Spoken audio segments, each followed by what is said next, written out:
When you read news stories, how do you know whether or not those news stories are reliable? How do you know whether or not you're being told the truth or being lied to? We'll be using the example of Botham Jean's death and his shooting from police officer Amber Guyger as an example of how the coverage of one story can vary from one source to another. I will be informing you of the events that occurred on September 6th, and I will be describing how this coverage varies from one source to another. With the increasing commonality of fake news in today's age, it's important to know whether or not your sources are reliable. Using a news media bias chart, I have examined different sources for how they vary in their coverage. We'll start by looking at the events. Amber Guyger entered Botham Jean's apartment on September 8th, 2018. Botham Jean was a 26-year-old black college graduate, and Amber Guyger was a white police officer with the Dallas Police. Many people believe that this event was racially motivated.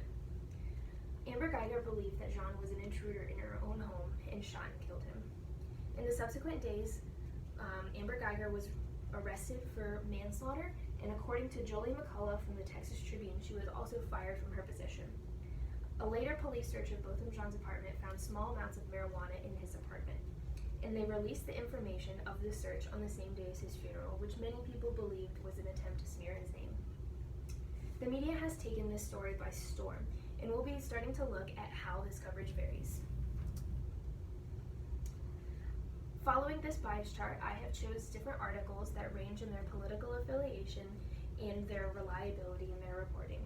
The most notable difference from these sources is the verbiage and the words that they use to describe the events. In an article of the Huffington Post by Carla Herrera, she said that Botham Jean died on September 8th after off-duty officer Amber Guyger entered his apartment and shot him twice. Herrera simply said that Botham Jean died and didn't go into too many details. BBC authors, in an article from September 14th, however, went into a little bit more detail and weren't as vague about the events, and they described that Jean was shot dead. Fox News reporter Ryan Gatos didn't even mention Botham Jean's name until the end of his article. They simply described him as a black man who had been shot dead in the beginning. Dennis Romero's NBC article was similar in this aspect and didn't mention Botham Jean's name until later. The different words used in an article can influence how the story comes across. So can the political affiliation. The first one was a hyper-partisan, liberal, and incomplete reporting account. This article was the one from the Huffington Post. This article included multiple accounts that said that the release of the search was an attempt to smear Botham Jean's name, and the overall tone of this article was in support of Jean and his family. The next one was hyper-partisan, conservative, and unfair interpretation of the news. This was the article from Fox News by Ryan Gatos.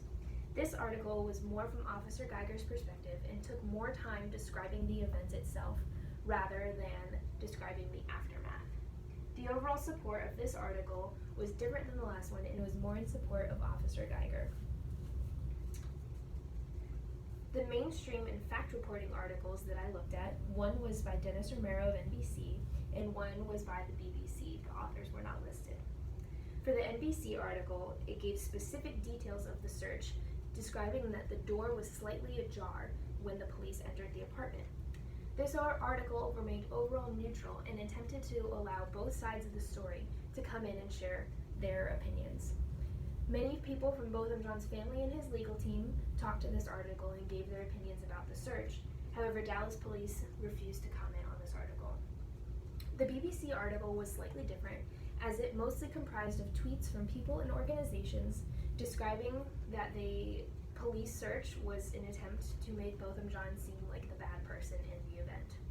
This was also the first article to really address race as an issue of this event. The tweets often brought up different cases where a black man or woman or child was shot or killed by a white person for something that was seemingly unrelated or not an issue at all. This article was closest to the Huffington Post article and was more in support of Botham Jean and his family. Different reports can sometimes allow bias to leak through based on their political parties and may not always give the full story. The news reports from different sources vary in the words that they use, and oftentimes political bias or even individual bias can come through in their reporting. This is an issue when the reporting that they give and the information isn't necessarily factual. Armed with this example and this interpretation of this news story of Botham Jean, evaluate your news sources. Look at what you're being given and really determine whether or not it's reliable or factual information.